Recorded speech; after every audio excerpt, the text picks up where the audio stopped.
Welcome back to Chaos This Week on the Pryce Podcast, where we cut through the noise and confront the lies. confront the lies and seek truth in a world that desperately needs it. I'm your host, Jonathon Pryce, coming to you live from Loganville, Georgia.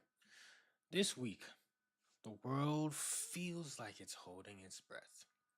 Ceasefires in the Middle East that could collapse at any moment. A stunning political earthquake in Europe, Congress clashing over war powers, and a reminder from the skies that there's still wonder beyond the headlines. We'll break it all down. The fragile reopenings of the Strait of Hormuz, the end of an era in Hungary, domestic debates here at home, and even how to catch the lurid media shower coming this week. We'll explore the context, the players, the nuances, the potential fallout, and what it all means for everyday people like us in Georgia and across America. If you're tired of surface level takes and want depth, multiple angles, and honest implications, you're in the right place. Let's dive in. Stick around to the end for practical ways this affects your life and a moment of reflection. Let's get into it.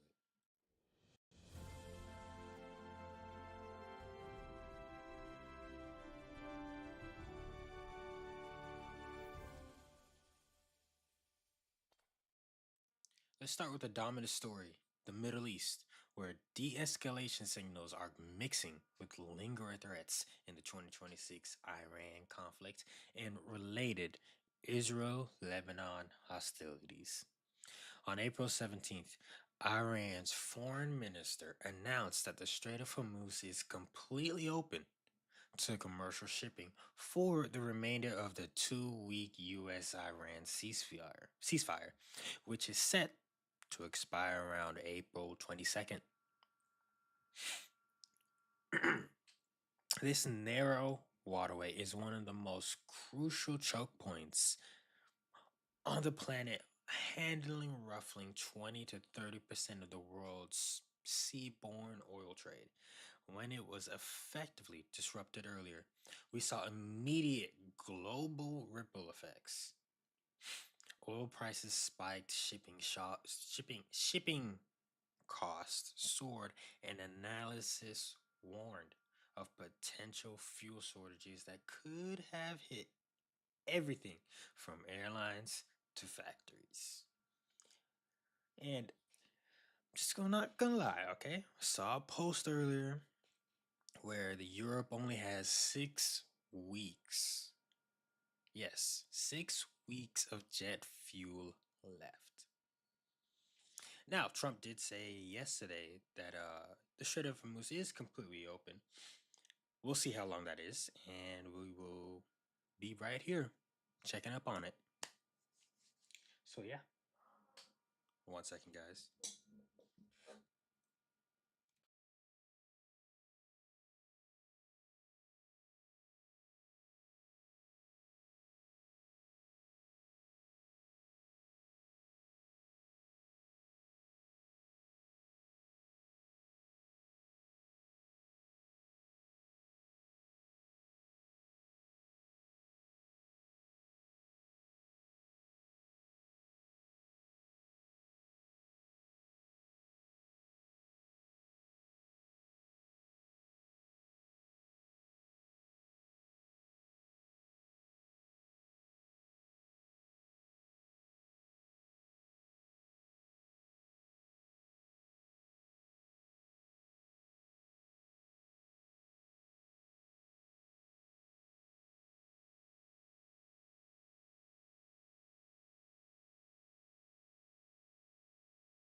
President Trump welcomed the move on Truth Social with a straightforward thank you.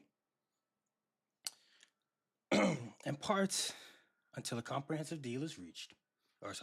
But he was crystal clear. The U.S. naval blockade remains in full force against Iranian vessels and ports until a comprehensive deal is reached. He says the ongoing talks, possibly resuming this weekend in Pakistan, are very close, with reports suggesting Iran may be conceding ground on key demands related to its nuclear program. Vice President Vice President J.D. Vance has been deeply involved in these high stakes negotiations, including marathon sessions in Islamabad. Islamabad, I hope I say that right. That didn't fully close the gap earlier, but appeared to have kept momentum alive. Simultaneously, a U.S. brokered 10-day ceasefire took effect between Israel and Hezbollah in Lebanon around midnight on April 16th, well, to the 17th, around that time. Sorry. This came weeks after intense fighting, including significant Israeli ground and air operations in southern Lebanon aimed at degrading Hezbollah's infrastructure. In Beirut, there were reports of cautious celebration, people firing guns into the air in relief, while Israeli officials expressed guarded optimism. Hezbollah has stated it will observe the truth, but notably, the group wasn't a direct signatory to the deal, which raises questions about enforcement. Now, let's unpack this from multiple angles. From a pure security perspective, these pauses provide much needed breathing room. Reopening shipping lanes could quickly ease immediate pressure on global oil markets and help prevent a broader economic shockwave. Diplomacy. The direct U.S. Iran engagement through Vance in Islamabad stands out as rare, almost historic in the past 1979 era, and it shows how back-channel and third-party mediation, with Pakistan playing a role, can sometimes move needles where public posturing stalls progress. But skeptics, and there are many, are quick to highlight the fragility. Iran has already warned that if the U.S. blockade continues, or no, sorry, U.S. blockades continues beyond the current window, it could shut the strait again or shift distributions to the Sea of Oman. A senior Iranian parliamentary speaker emphasized the passage will depend on Iranian authorization. Core unresolved issues remain: nuclear capacities and breakout timeline. Its supports for proxy groups like Hezbollah, missile programs, and broader regional security guarantees. If talks collapse by April 22nd, we could see a rapid restart of blockades, strikes, or even wider escalation involving Gulf states. Economically, the ripple effects are impossible to ignore, especially for everyday Americans. Higher energy costs don't stay abstract. They hit the gas pump in Loganville, Georgia, the prices of groceries, trucking, and manufacturing inputs. When the strait was under threat, rerouting tankers added days and thousands of dollars per voyage. Even a short reopening brings relief to markets. Oil prices dropped noticeably on the announcement, which is true. I have seen them going down. Not by a lot, but they are going down. But sustained uncertainty keeps volatility high. Think about farmers, truckers, and families already stretched by inflation. Another spike could compound that pain. On the humanitarian side, the costs have been painfully real. Thousands of lives lost or distributed in Lebanon, displaced families, destroyed infrastructure, and ripple effects across the region. Intercepted missiles and drone attacks have targeted countries like Jordan and Kuwait, while strikes have hit infrastructure in multiple nations. Russia even evacuated personnel from sensitive Iranian sites, showing how the conflict draws in unexpected players. Nuances and edge cases adds layers, and I mean layers of complexity. War fatigue appears genuine on multiple sides. Leaders and populations alike seem exhausted after months of tension. Yet, distrust persists. Temporary truces are one thing, but a lasting peace requires addressing, or, yeah, hold on, requires addressing root causes rather than papering over them. French President Macron welcomed the Hormuz reopening, but immediately called for stronger assurances. China's energy interests are heavily tied to the region, so any prolonged distribution could shift global alliance or investment flows. An edge case worth watching. What if Hezbollah tests the ceasefire with limited actions? Or if eternal Iranian politics harden their negotiating position? Who knows? Broader implications stretch far beyond the headlines. The sequence of events could reshape U.S. posture in the Middle East, either reinforcing American leverage through strength and diplomacy or exposing limits if deals falter. It tests European unity on energy security, influences how other adversaries like Russia or North Korea calculate risks, and underscores vulnerabilities in global supply chains that we've known about but often ignored. From a deeper moral perspective, conflicts like these starkly remind us of the profound human cost, the suffering of civilians, the displacement of families, and the limits of raw power when it is untethered from moral anchors, justice, and accountability. What does peace truly mean if it's merely a tactical pause before the next round of violence? Is it sustainable without addressing the underlying brokenness in human systems and hearts? We'll be watching developments extremely closely. The next round of talks could prove decisive, either building towards something more permanent or setting the stage for renewed confrontation. In the meantime, these stories aren't distant abstractions. They touch our wallets, our security, and our shared humanity right here at home.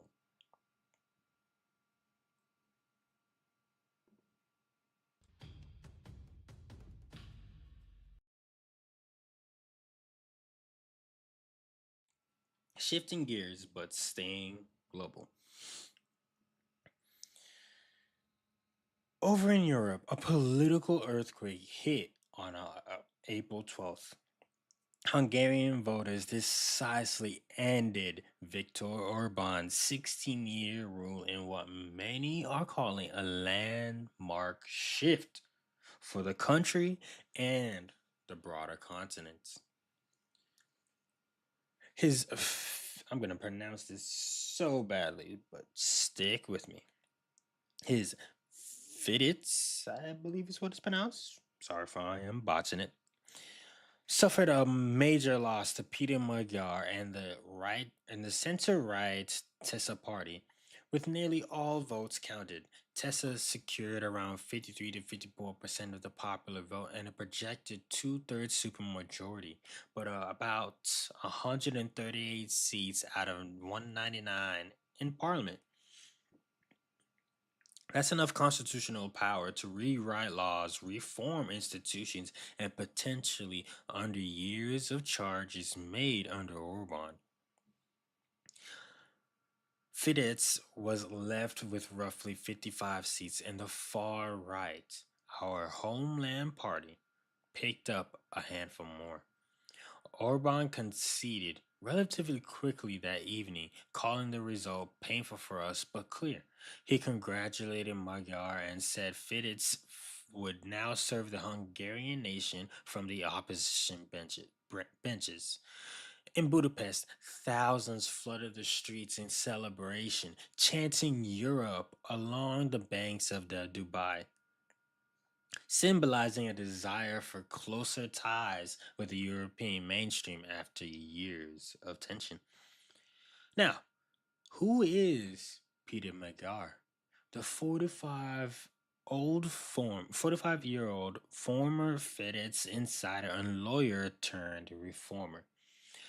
He broke with the regime amid corruption scandals he helped expose, resigned from key positions, and built the Tisza Party, Respect and Freedom, into a formidable force.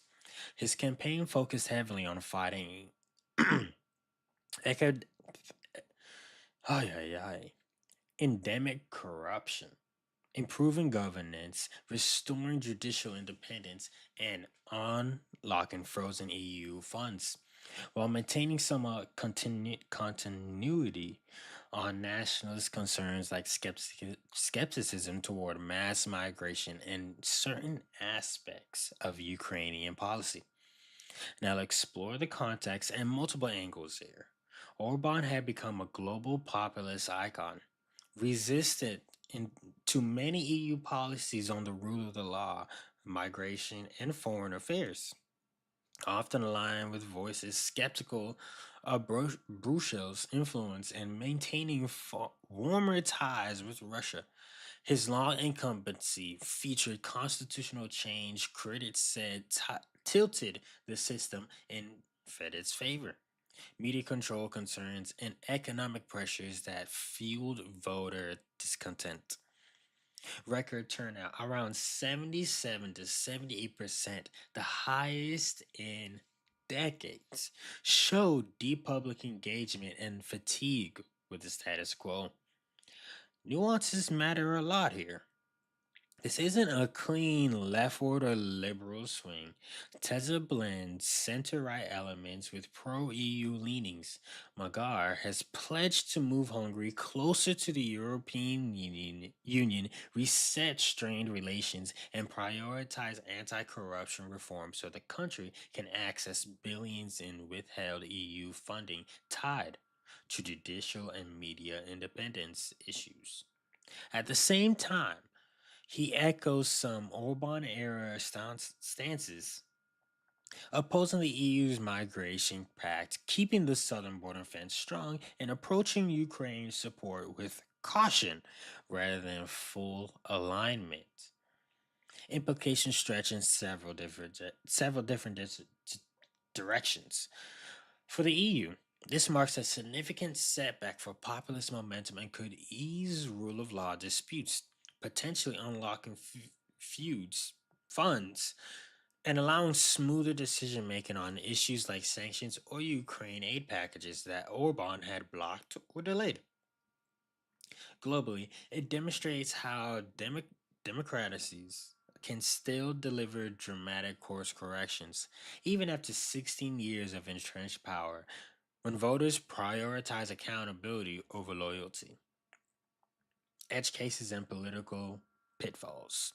A supermajority grants real authority while it drive will it drive genuine democratic renewal, judicial reforms, and press freedom improvements, or could it risk new forms of consolidation?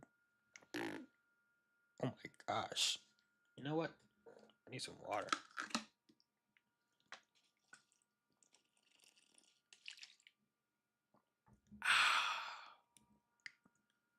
Water is best. Consolidation. If checks aren't carefully rebuilt. Magar has already signaled quick moves like pushing for an early cabinet formation by mid-May and even calling for the current president's resignation. Eternal challenges, economic hurdles, or resistance from entrenched interests could slow progress on foreign policy. Full shifts on Russia energy dependence or Ukraine won't happen overnight.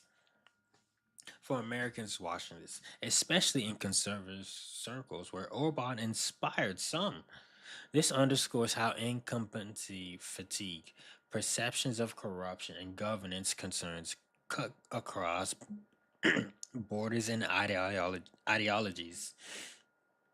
It reminds us that no leader or system is immune to voter pushback when trust erodes.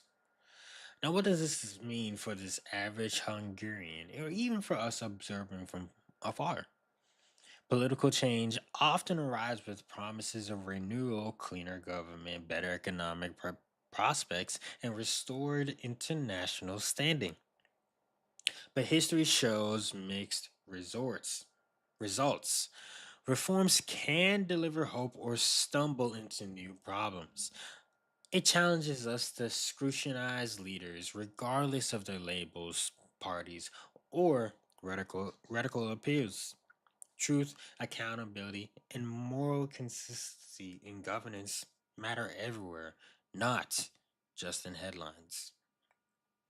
This story offers perspective on the fragility and resilience of democratic systems. We'll keep an eye on how Magir's team moves and whether the optimism in Budapest translate into lasting change.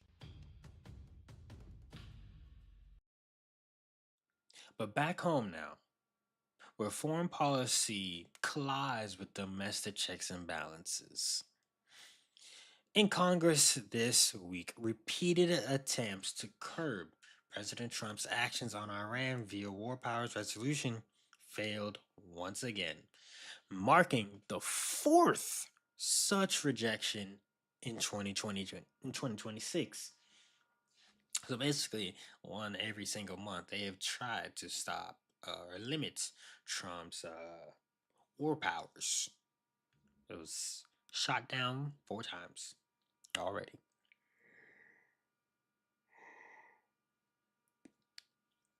In the Senate on Wednesday, April 15th, a resolution led by Senator Tammy Duckworth of Illinois was blocked in a 47-52 vote. Republican Sen. Rand Paul of Kentucky crossed party lines to support it, joining nearly all Democrats except Senator John Fetterman of Pennsylvania, who voted against. Senator Jim Justice of West Virginia did not vote. The House came extremely close the following day, but narrowly blocked a similar measure by just one vote, 213 to 214. Democrats have vowed to keep forcing these votes weekly until the conflict ends or Congress acts. This is the fourth time lawmakers have tried to and failed to invoke the War Powers Resolution, which would direct the president to remove U.S. forces from unauthorized hostilities in Iran, unless Congress explicitly approves them through a declaration of war or specific authorization. As a result, executive flexibility continues while the 60-day war powers clock, triggered by the start of the hostilities, keeps ticking toward its deadline around late April.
Man, a lot of stops. Anyway, back to it. Separately, late Thursday night into early Friday morning, the House passed a short-term 10-day extension in FISA Section 702. Just hours before the surveillance authority was set to expire on April 20th. The controversial program allows warrantless collection of foreign communications that can incidentally capture America's data. Earlier attempts at a longer 18-month or 5-year clean extension faced strong pushback from privacy minded Republicans, leading to procedural delays and a last minute stopgap. The Senate later approved it unanimously to avoid a lapse. President Trump had urged Republican unity on the issue, emphasizing its importance for national security. Now, let's explore the angles here. Proponents of the administration's approach argue that national security demands flexibility in a dangerous world, especially when facing threats from Iran, its nuclear ambitions, and proxy networks. They say trying the president's hands mid conflict could embolden adversaries and complicate ongoing diplomacy and ceasefires. Critics, including libertarians, privacy advocates, and some constitutional conservatives, counted that this risks unchecked executive power and gradual erosion of congressional oversight, the very check the founders built into the system. Partisan divides remain sharp, though the handful of cross aisle votes, like Rand Paul's consistent stance that only Congress can declare war, show cracks in the consensus. Nuances and deeper tensions emerge when you look closer.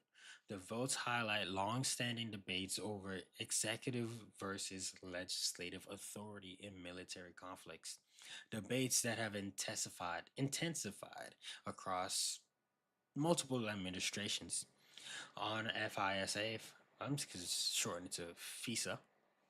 On FISA, the drama revealed internal Republican divisions between prioritizing intelligence tools for counterterrorism and those worried about abuse, backdoor searches of Americans' communication, and insufficient warrant requirements. The short term patches buys time but kicks the can down the road, setting up another continuous fight soon. What are the implications for everyday Americans? Prolonged U.S. involvement in the Middle East could directly affect military families stationed at bases like those supporting operations from the Southeast, strain defense budgets that ultimately impact taxes and domestic priorities, and contribute to energy price volatility, hitting gas pumps, trucking, and groceries costs here in Loganville and across all of Georgia.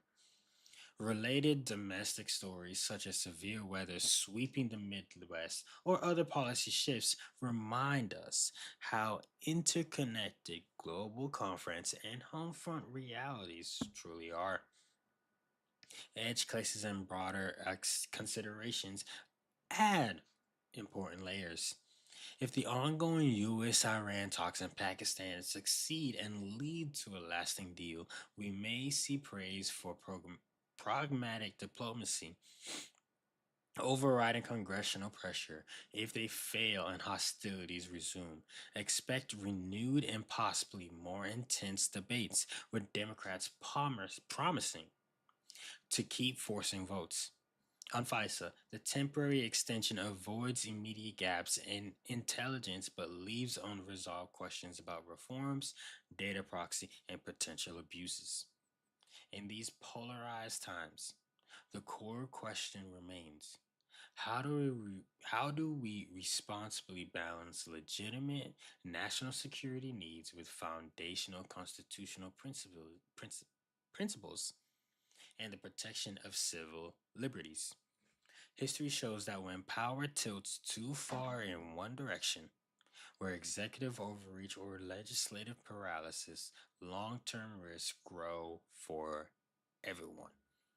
These aren't abstract Washington fights, they shape the kind of country we pass to the next generation.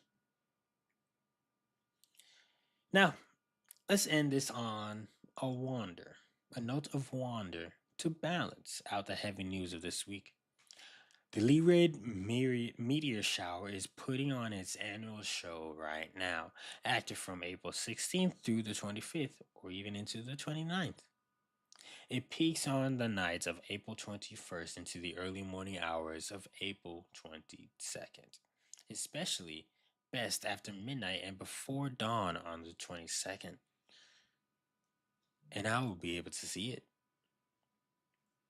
Under good conditions, they expect 5 to 20 meteors per hour, sometimes up to 15 to 18 in ideal dark skies. These are fast moving bright streaks caused by debris from Comet Thatcher, a long period comet whose dusty trail Earth passes through every April. The meteors radiate from near the bright star Vega in the constellation Lyra. But the best strategy is not to stare directly at the radiant point. Instead, let your eyes sweep across a wide swath of sky to catch the longest, most dramatic trails. Many lyrides are known for their speed and occasional colorful fireballs that can outshine Venus or even briefly light up the landscape. Best viewing tips: head out after midnight into the pre dawn hours on April 22nd. This year, a slim waxing crescent moon, only about 20% illuminated, will set relatively early, leaving the sky beautifully dark and moonless during prime time. No telescope or binoculars needed. Just to find a spot from city away from city limits. Give your eyes 20 to 30 minutes to adapt. Lie back on a blanket or reclining chair and look up. Dress warmly. Georgia spring nights can still have a chill, especially in rural areas before dawn. For those of us here in Logan and across Georgia, seek out darker rural spots. Think state parks, open fields, or even a quiet background if you're far enough from Atlanta's glow. Places like Watson Millbridge State Park sometimes have viewing events, but any low light pollution location works. If skies are cloudy or rainy, don't worry.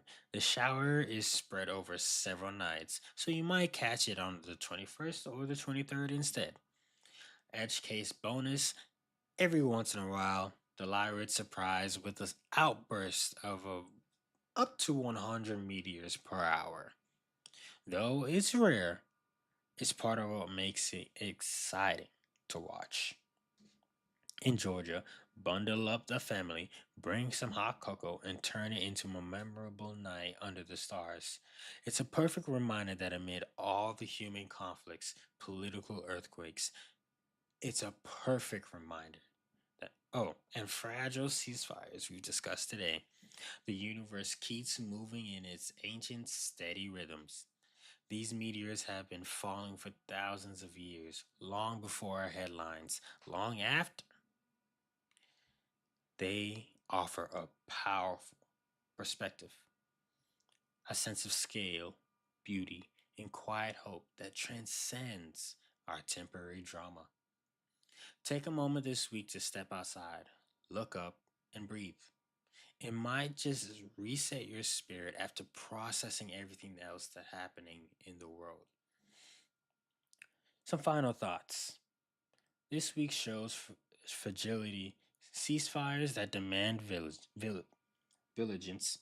elections that reset trajectories, debates over power that test our systems. From a truth seeking lens, real peace requires more than pauses. It needs justice, accountability, and moral clarity. Human dignity is at stake in every conflict and policy. What stands out to you? How do these stories affect your family, faith, or future? Drop comments, share your take. Let's keep the conversation going. Thanks for joining on Chaos this week on the Pryce Podcast. If this helped you see deeper, subscribe, rate, and share. Until next time, seek truth relentlessly, stay grounded, and God bless.